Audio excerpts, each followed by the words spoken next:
Hola a todos, ¿qué tal? ¿Cómo estáis? Yo súper relajada en mi spa, con mi agüita, calentita, mi chorrito, mi piscinita. Qué ganas, ¿verdad? De spa, que sepáis que he salido del spa por vosotros, ¿eh? Porque he dicho, qué plata de grabar, porque yo estaba tan a gusto, ¿no? ¿Sí? El sitio de hoy es para Isa y para Diana, con las que vamos normalmente a piscina y que ahora pues ya se conoce. Así que digo yo que pongo a Dios por testigo que cuando acabe este encierro no volveré a tener pereza de ir a la piscina. Mentira cochina, pero bueno, se echa de menos. Un larguito, ¿sabes? Y todo esto viene porque hoy vamos a hablar del agua. El agua en los jardines del retiro, que bueno, pues son súper importantes. No había problema de abastecimiento porque ya os he comentado que Madrid por debajo es un queso de Gruyère y había mucha agua subterránea. Estaba, digamos, el agua dulce que era para el consumo humano y el agua gorda que era pues para los jardines, para regar. Bueno, donde está ahora mismo el estanque, se construyó antiguamente otro, en época de Felipe II, para conmemorar la entrada de su última esposa, la cuarta, de Ana de Aragón. Y se hacen allí unas neuromaquias, unas batallas navales y todos están felices. Pero el actual se construye en época de Felipe IV, cuando se crea el palacio y todos los jardines. Y se concibe como un gran depósito de agua para abastecer tanto el palacio como pues los jardines, para regar los árboles, para las fuentes. Y por ello en las cuatro esquinas había cuatro norias que hacían llegar el agua pues a todas partes. ¿Por qué? Pues porque este agua no solamente estaba en el estanque, sino que había un montón de canales por todo el recinto.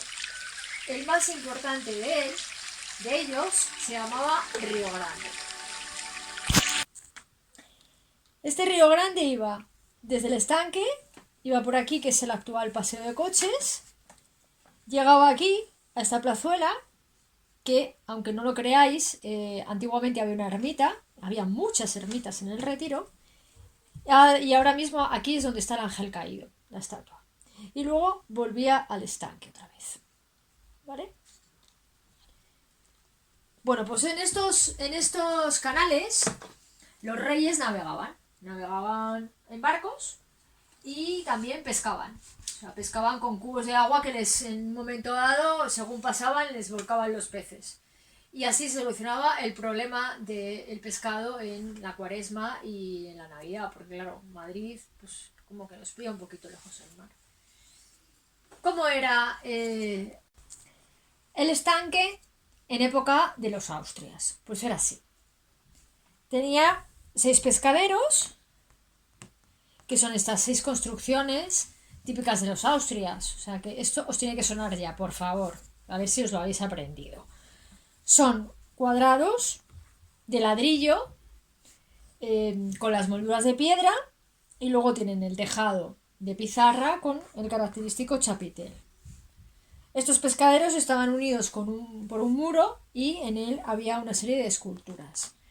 Entonces, servían no solamente como pescaderos, sino también como parte de la escenografía para las representaciones teatrales que se hacían en el Retiro. Porque, bueno, a Felipe IV le encantaba eso del teatro. Y entonces, desde su barco, ellos se subían en un barco y en una isla de forma oval que había en mitad del estanque, allí se hacía la representación y ellos veían pues, pues la obra. Pero no solamente se hacían representaciones teatrales, se hacían también pues todo tipo de espectáculos. Y también había nauromaquias, o sea, carreras, batallas de barcos. A escala se construían barcos de todo tipo. ¿Y cuál sería la cantidad de barcos que tenía su propia flota el Retiro? Bueno, van pasando los años, a ver, en época de los Austrias solamente se dejaba pasar a la realeza y a la nobleza, o sea, los que querían los reyes, que eran bastante poquitos. Pero poco a poco, con Fernando VI, luego ya con Carlos III, se empieza a dejar pasar al pueblo. De forma limitada y con una serie de restricciones, ¿no? En la vestimenta y demás. O sea, no como ahora, vamos, allí la barbacoa no te la podías hacer directamente. Entonces, en época de Fernando VII, el deseado indeseable que llamo yo, es época del romanticismo. Entonces, hay una parte que se reserva al rey para él y dedica a construir una serie de caprichos. Esto es el embarcadero de aquella época. Y igual que el embarcadero, pues se construyen pues, otros caprichos, como por así decirlo, como la casita del pescador, como el gabinete real en la casa de fieras, ¿vale? Bueno, pues reinando su hija, Isabel II, es cuando en 1867 se permite la navegación por primera vez para el público. Entonces, el 16 de agosto, el cumpleaños de mi hermana Alicia, se echan a la mar. Por cierto, que lo llamaban el mar de bolsillo, al estanque del Retiro, se le ha llamado siempre. Bueno, pues una serie de embarcaciones con remeros profesionales.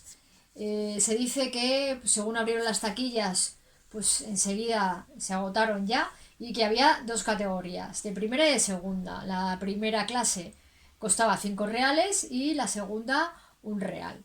Y que estuvieron pues hasta entrada bien la noche allí, pasándoselo en grande.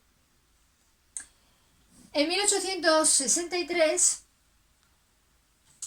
pues tenemos un espectáculo. El funambulista Charles Blodin pues llega al Retiro y se dedica a hacer un espectáculo de funambulismo. Planta un alambre en lo que es el estanque y se dedica a pasear por él. Como esto no es suficiente, pues después de pasear, el siguiente paseo lo hace con zancos. Y el siguiente lo hace con los pies metidos en un saco. Y el siguiente lo hace paseando una carretilla. ¿Veis? Aquí, paseando una carretilla. Y el siguiente pide un voluntario que se lo cuelga a hombros y atraviesa también el alambre. Y bueno, llegó incluso a merendar. Con su silla, su mesa. Y no sé si tomó también chocolate con churros. Okay. Bueno, este señor se hizo famoso porque este espectáculo lo hizo en las cataratas del Niágara. O sea, hay que echarle narices, ¿eh? Hombre, la verdad, a ver, caerte del estanque, la profundidad tampoco es mucha, o sea que si se caía también se podía estampar, pero vamos, de las cataratas del Niágara seguro que no lo contaba. Bueno, pues el estanque del Retiro ha servido para muchas cosas. En 1901, la reina regente María Cristina promueve un concurso para la construcción del mamotreto que está actualmente, el monumento a Alfonso XII. Y bueno, pues esto es una gran obra de arte porque participan 42 escultores de primera clase de la época. A ver,